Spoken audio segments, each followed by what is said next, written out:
I personally think a half sales tax is a pretty fair tax because it's across the board, and we do get the outside money coming in to support it. Some local leaders say increasing the sales tax could pay for Flagler County's public safety needs. Darryl Moody has our top story. Flagler County Commissioner Dave Sullivan says increasing the sales tax by a half cent would be a great way to pay for new deputies. I went through this during the last budget cycle. We talked about possible ways to increase revenue without necessarily increasing millage rate and general taxes. But if you mention a tax, you have to be careful because there's immediate public outcry. So I think in this case, we should be very careful. That may be the way we have to go. However, we have to specify what the money is going to be used for, and we have to build public support for that kind of a tax. Sullivan admits, though, that won't be easy. I do think we're close to the point where if we are going to properly fund public safety and the future with inflation and everything else that's been going on, we're going to have to look at something like that. Local leaders are trying to figure out how to pay for 37 needed deputies over the next 3 years. Good morning, Flagler County. I'm Rich Carroll. You're listening to Flagler's Morning News on Friday, April 5th. It really opens their mind to that they are a part and they are able to help in resource protection through this program. Flagler County is educating the next generation on how to protect the environment. It's called Children Helping in Resource Protection, or CHIRP. Palm Coast Urban Forester Carol Minnie runs the program. We bus the children out to Linear Park, and we either will do 4 to 5 eco stations. It just depends on how many children and who all is going to be able to participate.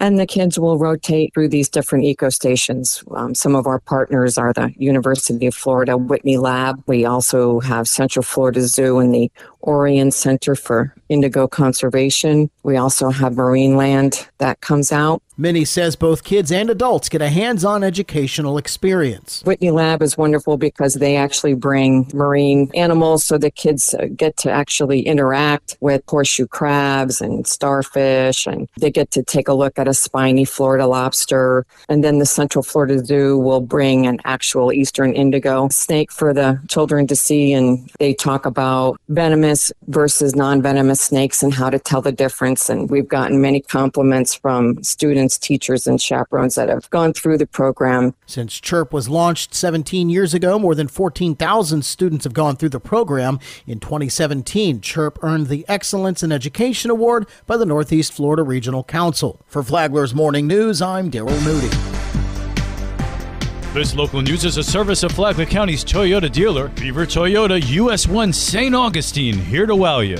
The City of Palm Coast approves contract with Douglas Law Firm as new city attorney. The Palm Coast City Council has unanimously approved a contract with the Douglas Law Firm to provide legal services to the city, which is now in effect. Palm Coast Mayor David Alphen says it's a significant transition from a firm that has assisted the city for 17 years. We extend our heartfelt gratitude for their unwavering support over the years.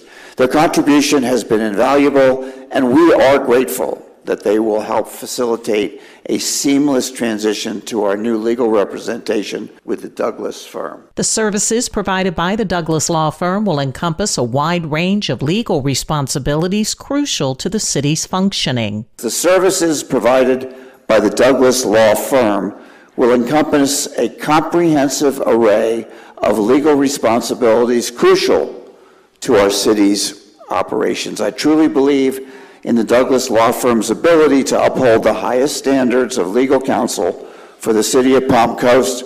We look forward to the beginning of this collaboration. Mayor Alphen says the outgoing law firm will also play a crucial role in facilitating a smooth transition to the new legal representation provided by the Douglas Law Firm. For Flagler's Morning News, I'm Karen Johnson. The weekend is here and there's plenty of family fun to be had in Flagler County. This is Stacy with Fun for Augie Kids. Join a ranger at the Washington Oaks Garden State Park for their first Friday garden walk. Learn about the history of Washington Oaks while exploring their formal gardens. You are invited to join in for a night of family fun at the Flagler Beach First Friday event. There will be live music, dancing, food vendors, arts and crafts, and more. Join the fun at the 2nd Annual Autism Awareness Festival and Resource Fair. Come enjoy a free bounce house village, free kids zone, food trucks, local community resources, games, and entertainment. The 16th Annual Turtle Fest is taking place and will include activities such as face painting, turtle races, live music, entertainment, white elephant sales, a variety of vendors, refreshments, and so much more. For more on these events and others, please visit us on our website at fun4augiekids.com. Have a great weekend. And now you're up to date on Flagler's Morning News. I'm Rich Carroll. And now, Mike Licio with your WNZF local sports update. History was made Tuesday night when WNZF aired its first women's sports event, the Shoreline Showdown between FPC and Matanzas softball, on the WNZF Facebook page and the Flagler Radio YouTube channel, live from the ship. In the bottom of the first, Ashley Samsell gave the Pirates the lead. The 0-2 pitch. That one is lined to left center field, deep and up against the wall. 1 run will score. It's the first inning, so we want to get on top. I felt really good to put runs up in the first inning. With 2 runners on, pitcher Leah Stevens came up next. Takes that one right up the middle for a base hit. A 2-run single. I was really thinking we need more runs. I need to do my best to drive in some people. Elena Padilla scored on an error to make it 4-0 Pirates. In the 5th, the Bulldogs had 1 on and 1 out. That's a fly ball to right field. It's dropped in and gets behind Manhart. Schultz gonna get to second. She's going for 3 as Pigeon scores. And it's a triple. With Shell on third, Mackenzie West stepped to the plate. 0-1 pitch, fly ball in the gap. That's gonna get down for a base hit. West going for 2. She's gonna be in with a stand-up double. In the bottom half, Ruby Fogel got one back for Matanzas. That is a line drive into the gap. I wasn't really emotional about the game. I knew I had to do my job, and that's just what I did. In the 7th, Stevens closed the door. They've led the entire ball game. Now 1 strike away from the victory. And it's a strike 3 called. Beautiful breaking pitch from Leah Stevens. FPC is always an amazing team to play. It's always so fun to play them. Because we did have some people from the other team that were on the team when I played freshman year, I feel like I have to prove myself a little bit.